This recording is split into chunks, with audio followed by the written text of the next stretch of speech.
લો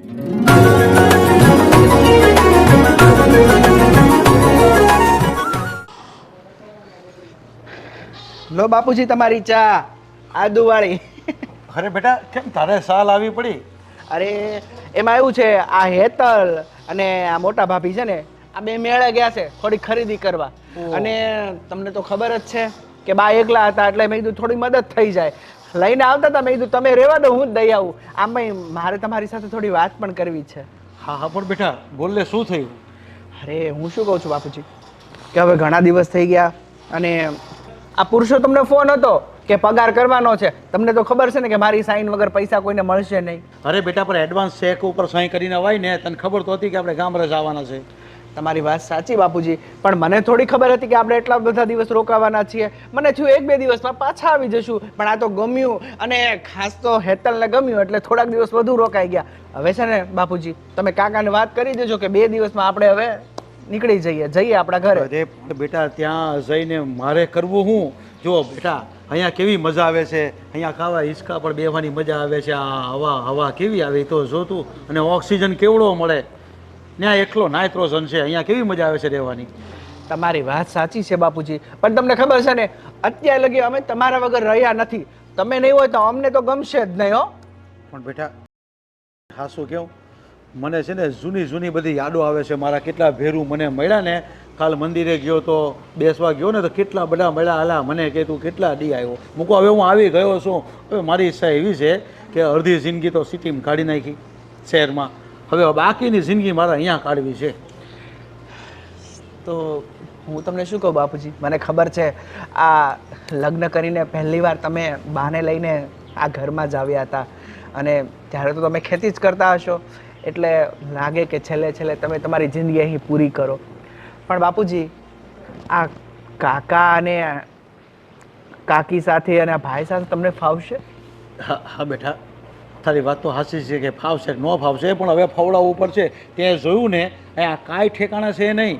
લોકોને પૈસા નથી હરખા દેતા, નથી હરખી ઉપજ આવતી, કામ એ નથી કરતા ખેતરમાં. કેવું વાવે છે, અને બોલો બકુલ તો જોયો ને કેવો થઈ ગયો છે. એ લોકો પાસે પૈસા નથી હરખા કામ કરવાના.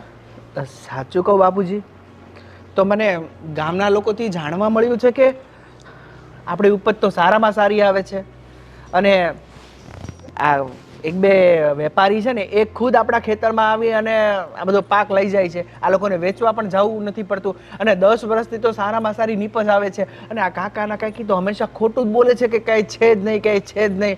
મને બાપુજી થોડી શંકા લાગે છે કે આ કાકા અને આ ભાઈ આટલા વર્ષથી આપણી જમીન વાવે છે, 1 રૂપિયો આપણે લેતા નથી, ઉપરના આપણે એને આપીએ છીએ. પણ બેટા તારું જે પણ બેટા તને જે શંકા લાગે છે ને એનું સમાધાન કરી લે. હું થોડા દિવસ રહીને એટલે મને બધી ખબર પડી જાય, કોણ ક્યાં હાલે છે ને બધી મને ખબર પડશે. સાચી વાત છે બાપુજી. આમે આપણે 2-3 વર્ષે એકવાર આવી, આપણને શું ખબર પડવાની.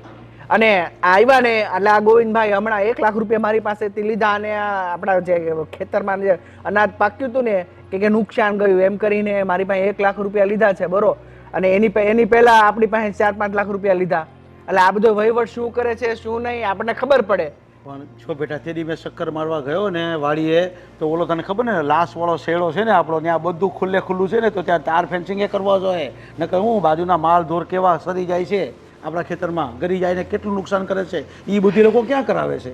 તો પાક્કું તમારું ફાઇલ અહીંયા રહેવાનું, થોડાક દિવસ રહેજો, તમને ગમે તો રહેજો બરોબર, નકર તમે એની ટાઈમ આવી જજો બરોબર.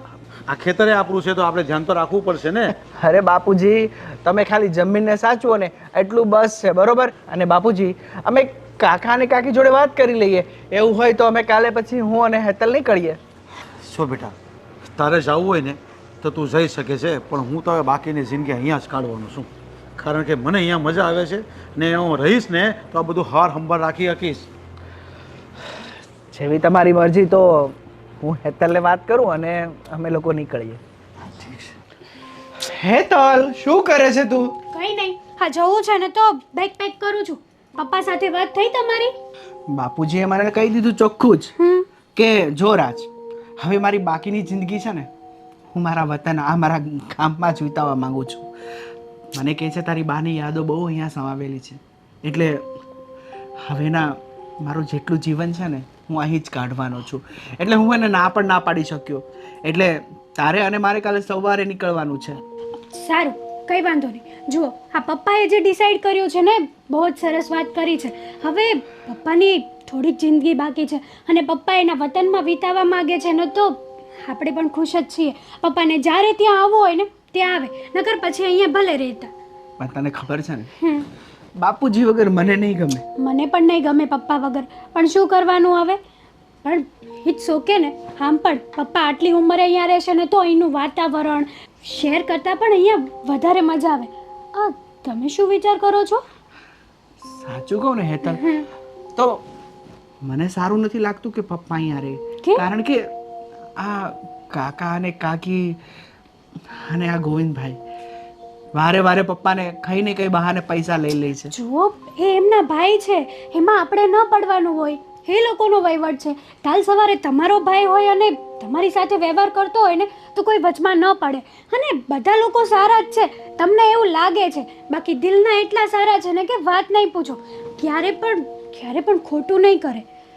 અને બીજી વાત એ કે તમારે છે ને આવું વિચારવાની કાંઈ જરૂર નથી. આપણો પરિવાર છે, એ લોકો આપણા છે. સાચી વાત છે. હા, ચાલ તું આ બધું પેકિંગ કર, અને જો એક પણ વસ્તુ ભૂલતી નહીં. જુઓ, આ બધું હું મેળામાંથી લઈ આવી. હું અને ભાભી ગયા હતા કે નહીં? અને મારા માટે કઈ લાવી કે નહીં? ના, તમારા માટે કંઈ નથી લાવી. સાચું કે ને, કાંઈ નથી લાવી. લાવી છું બાપા, પણ બતાવીશ પછી ઘરે જઈને. ઓકે. અને તને શું કહું છું શું? કે આ કપડામાં તું બહુ રૂપાળી લાગે છે. Thank you so much. ચાલ ફટાફટ રેડી થઈ જા. ઓકે.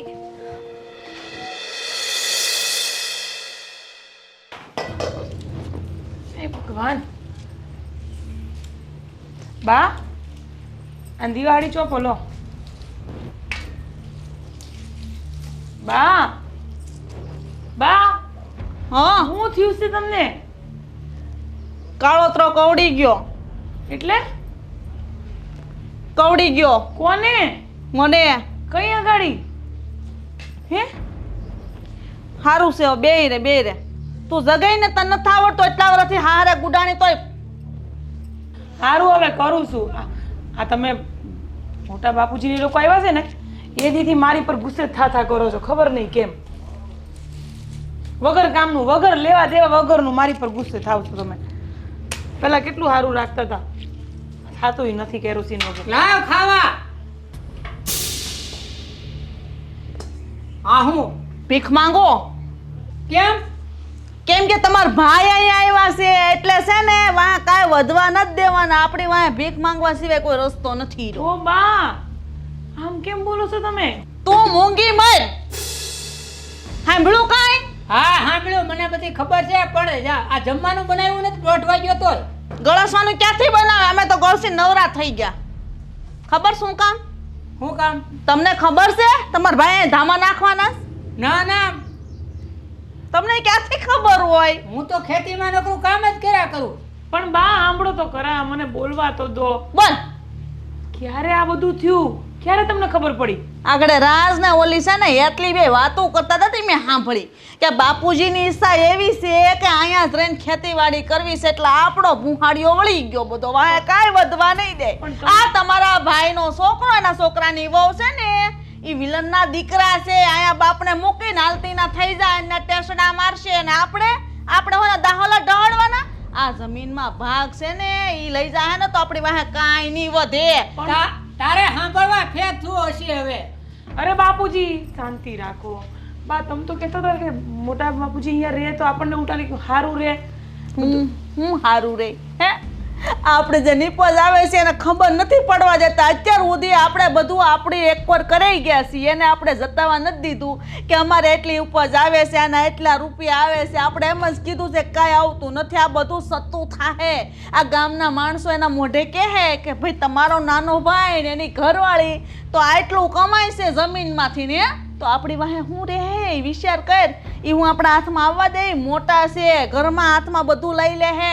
પણ બા હજી મોટા બાપુજી તમને ક્યાં કીધું છે અહીંયા રહેવાનું? આ તો ખાલી રાજભાઈ વાત કરતા હતા ને. તો એ કઈ ખોટું બોલે એનો છોકરો? અને એ બિસ્તા પોતરાને તૈયાર કરી લીધા, જવાની તૈયારી કરી લીધી. અને આ છે ને મને ખબર જ છે માથે પડવાના છે, બધું મારી માથે આવશે. આ 2 રૂપિયા બસાવતી હતી ને એ નહીં રે. આ જો આમનામ હજી 10-20 વર આયલું હોત ને તો ઘરના બંગલા બાંધી લેત, પછી મારે કાંઈ ઉપાધિ ન રહે. હવે તારે શાંતિ રાખવા, તારે તો ઉપાધિ બહુ. પેલા મોટા ભાઈને જ પૂછવા દે. બા તમે નકામની ઉપાધિ આટલી બધી કરો છો તમે. ઉપાધિ તો થાય ને, મારે આ દીકરા વહુનું જોવું પડે. આ તારા હારાને કાંઈ નથી પડી ઘરની, એને તો એના ભાઈઓ હારા લાગે છે તો મને અને એના ખબર. છોકરા હારા લાગે. આપણે તો કડવા દોડી કાળોતરાની જેમ. મને તો સમજાતું નથી કે આને કેદી બુદ્ધિ આવશે. આમને આમ ગોઢા થઈ ગયા પણ કોઈ દી. બા તમને પ્રેશરની બીમારી છે, હું કામ ને આટલી બધી ઉપાધિ કરો છો તમે? અરે હો બેટા, આને ખોટું ખોટું છે ને ઉપાધિના પાર નહીં. તો પણ તમારે નથી ઉપાધિ તો મારી બા તો કરે જ ને ઉપાધિ. એને- તમે બોલ્યા હોત ને તો બાને આટલી ઉપાધિ ન હોત. એને તો એટલું જોયે મને એટેક આવી જાય ને હું મરી જાઉં ને એ સોટી જાય, એના ભાઈને બધું વાપી દે. અરે ના બા, તમે હું કામ ને ઉપાધિ કરો છો? કેટલી વાર તમને કહું તમને પ્રેશર છે. વગર કામ તમે આટલી બધી ન કરો, હું પહેલા તપાસ કરું છું. તમે શાંતિ રાખો. તું શાંતિ રાખ, તાર નહીં બોલવાનું. તું આંખે નહીં થતી, હું થઈશું ને ગણીશું. આ બધાને તો હું જ પોગું, આ બધાને કોઈ ન પોગે. અને અત્યાર સુધી હું જ આંખે થઈશું. હે આટલા ઢવડા ઢઈડા, એટલું એના ભાઈઓનું ને ભાભીઓનું ને છોકરાઓના ઢવડા ઢઈડા, તોય મારી તો કિંમત કરી જ નથી માણા હે. છેવટે ભૂંડી હું વાક બધો મારો, એનો તો કોઈ વાક જ નહીં. આ જો આ મીંઢડા છે, મીંઢડા આમ જ મીંઢડા પણ હું કરે. અરે મારે તો બીજું હું બોલું, ભેગા હોય તો એ બધું હજી ભાઈ આવ્યા છે કઈક આ તાત્કાલિક મારે કહેવાય બધી વસ્તુ. પણ બાપુજી આમ તો તમારે જ બોલવાનું હોય. બા ખોટા ભૂંડા થાય છે વગર કામના. બુદ્ધિ નથી એટલે એમ નથી કેતા કે લાવો ભાઈ અહીં જરૂર છે રૂપિયાની, લાવો લાવો કરીને માણામ ભેગું કરી લે. ખબર હે હું પડે માણા નામ ગામમાં જો લો ધીરિયો એના ભાઈની પાસેથી બધું ભેગું કરી લીધું ને બંગલો બાંધી લીધો વાડીમાં. કેવા શાંતિથી ટેસડા કરે. અને આને આપણે હારું છે, આ મકાન છે, આટલી જમીન છે. બસ તમે આમ જ કરો આખી જિંદગી. બધા ગધા વિતરા બાએ કર્યા છે, તમે કાઈ નથી કર્યું. હું હારું છે હે? આ જો આ કા તપેલા ઢળી છે આખી જિંદગી. અને ઓલી ધીરિયાની બાયડી ગેસ જગવીને ગેસ ઉપર રોટલીઓ ફોલવીને કાઈ. અમારા આખી જિંદગી લાકડા જ ભાગવાના છે. તે ગામડે રહેતા હોય તો અહીંયા સુલામાં જ હોય ને, બીજું શું હોય? અરે હવે કાંઈ નહીં, ખીચડી બીચડી ભાત બનાવો એટલે મારે ખાવું ભૂખ લાગી. આ ખાવ. આજે બનાવતા જ નહીં બા, જમવા નથી અમે બનાવતા. કાઈ નવરા થઈ ગયા, તમારી વાત કાઈ ન થોજુ. જાઓ જાઓ બાર ખાયો ધીરિયાની ઘેર ખાયો જાઓ. આ તો ભાઈ છે કે નહીં? નોય જાઓ, ગામની બાયું સારી લાગે. જાઓ એને કયો રોટલા ઘડીને ખવડાવે. હું તો કૂતરા જેવી છું ને. કોઈ દી કિંમત ન કરી બાયડીની, કોઈ દી કિંમત ન કરી. આમ નમ મને ભૂંડી કરી નાખી. આખા ગામના આદમીન મારી વાતો કરે. આના લીધે હા બા તમે શાંતિ રાખો. બાપુજી તમે વહી જાઓ, તમે વહી જાઓ. હાલો, આનું હાલો, તો હાલો. રોજનું આવું ને આવું જ હોય. કાંઈ રોજનું નથી. ખોટા ખોટા ત્યાંથી બહાના ભટકાણો આવો ધણી. બાપુ. અરે બા તમે ઉપાધિ ન કરો. હાલો હાલો, ઉભા તો નથી રસોઈ કરવી. હાલો હાલો. બોલો ને નરેશભાઈ. અરે પણ ગામડે મજા જેટલી બધી આવે છે કે રોકાઈ જવાનું મન થઈ ગયું ને. હવે નથી આવવાનો ભાઈ. તું મારી વાતે નો રેટો. અરે તું આય. હા તે વાંધો નહીં, હાલ. હા હું તો ભાઈ અહીંયા જ રહેવાનો છું ને. રાસને મોકલાવું છું, 1-2 દીમાં બધું સેટ થઈ જાય આવીને. અરે ભાઈ અહીંયા મોજ જ એટલી બધી છે. સારું હાલ હું તને પછી ફોન કરું ને. તું છે ને એકાદ ચક્કર લગાડ આ બાજ. ઓકે ચાલ. શું મોટા પપ્પા તમે શહેર નથી જવાના પાછા? અરે આ તો મારું ગામડું છે, મારી વાડી છે, આ મારું ખોરડું છે, તો અહીંયા રહેવાય ને. હું નથી જવાનો. એટલે હવે તમારે અહીંયા જ રહેવું છે એમ ને? અરે બેટા અહીંયા જ રહેવાનું હોય ને. આ મારું ગામ છે એમ તો કહું છું તને. હા તમારું ગામ છે, તમારું ઘર છે, એમાં તો વાંધો નહીં. પણ તમે ત્યાં શહેરમાં નહીં રહો તો પછી આ આજના ધંધામાં તકલીફ પડે કે તમે આટલા વર્ષોથી ધંધાને સેટ કર્યું હોય અને પછી આમ તમે અહીંયા નહીં રહ્યો તો પછી તકલીફ ન પડે? પણ જો બેટા રાજ અહીંયા હતો ને તોય મારું કામ હાલતું જ હતું ને. મારું કામ ક્યારેય બંધ ન થાય. મારું કામ ચાલુ જ રહે. એ હોય કે ન હોય, અને હું ન હોઉં ને તો એ કામ હાલતું જ રહે મારું. એ વાત તમારી હાચી. પણ આમ અચાનક છે ને ધંધો છોકરાને ન આપી દેવાય. એ કાલ ઉઠીને કાંઈ ઊંધું પાડ્યું, આટલા વર્ષની તમારી મહેનત, આટલું બધું કમાયેલું છે ને, જતા વાર ન લાગે. સમજે? અરે બેટા તને તારા મોટા બાપ ઉપર વિશ્વાસ નથી? હા બધું એણે જ બી ડેવલપ કર્યું છે. હું તો ખાલી છે ને ટેકાનો ત્યાં જાઉં છું ને દેખરેખ રાખું. બધું એ હેન્ડલિંગ કરે. એટલો હોશિયાર છે એ વાત તમારી સાચી છે મોટા પપ્પા. ઠીક છે, તો હવે તમે અહીંયા નિર્ણય કર્યો છે તો પછી રહ્યો, બીજો શું. પણ બેટા જો હું રહ્યો ને તો બધું થાળે પડી જાય. જોયું ને તમારે કેટલું બધું આપણી ખેતરમાં હરખું પારખું કરવાનું છે એ બધું હું કરી દઈ. હું શું ને તો બધું થઈ જાય, પછી તારાથી કાંઈ થાય નહીં. એ તને ખબર છે ને, તારા બાપો તને ખબર છે ને. કાંઈ હરખું કામ નથી કર. તું છે તો થોડુંક હાલતું છે, બાકી એને તો કાંઈ હળ નથી ઉસતી. એ વાત તમારી સાચી છે. હવે તમે નિર્ણય કર્યો છો તો બરાબર જ ને, વાંધો નહીં. ઠીક છે, હવે આખી જિંદગી તમે ત્યાં શહેરમાં રહ્યા છો અને હવે તમારે અહીંયા ગામડે રહેવાની ઈચ્છા છે, વાંધો નહીં. હા પણ બેટા તને કે તો કંઈ વાંધો છે નહીં ને પાછો? ના ના, મને કંઈ વાંધો નહીં, પણ આ સોનાનો છે ને, સોનાનો છે? હા લે. આ તો બહુ બહુ ભારે લાગે છે. અરે બેટા ભારે જ હોય ને, પણ આ તો મને એકાદ દિવસ પહેરવા તો આપો. મારા આજે સાંજે લગ્નમાં હવે જવાનું આ છે તો. 30 તોલાનો છે એ તને કેમ દેવો? કોઈ પૂછશે તને કે ક્યાંથી લાવ્યો? આ કેવી વાત કરો છો? હવે તમે તમારા ભત્રીજાને નહીં આપો પહેરવા માટે? હા, જો તે મારે તો આ પહેરીને જવું છે. આજે છે ને એના ગામમાં રોલા પાડવા છે કે ભાઈ જો આ ગોવિંદના પાસે કેટલો મોટો સેન્સ છે. પણ એ તો બધાને ખબર જ છે કે ધનરાજ બાપા આવ્યા છે, બધાને ખબર જ તો છે. અરે એ બધું જવા દો. ધનરાજ બાપાના ભત્રીજા પહેરે ને તો હજુ રોલા પડે ને. હાલો મને આ કાઢીને આપો તમે. આ જો બેટા આ જે છે ને એ બધું તારું જ છે, સમજી લે. મને આપો તો મને લાગે ને કે મારું છે. તારે જેદી જાવું હોય ને તેદી તું લઈ જજે ને ભાઈ. મારે આજે સાંજે જવું છે એટલે અત્યારે મને આપી દો. હાલે ચાલ, તારે જાવું છે ને. હાલે કાઢ લેવા અહીંથી. પણ હા સીન રાખજે પાછો. અરે એની તમે આ તમારું એ મારું જ છે ને. પણ હા સીન રાખજે પાછો, બહુ મોંઘી છે. તમે ચિંતા જો. નહીં કરો. આહા. નાગર વજન જેવી જો લાગે છે. પાછો. હે? વજન કેવું છે? અરે વજન તો બહુ છે. આ કદાચ વેચી નાખું તો 2-5 વીઘા જમીન બીજી આવી જાય. અરે કાંઈ વેચવા નથી લીધું. એટલે એમ કહું છું ખાલી. હા આ કાંઈ વેચવા નથી. અને હા પાછો હાજે મને પાછો દઈ દેજે અને હાચીને રાખવો પડે, એ ખબર છે ને?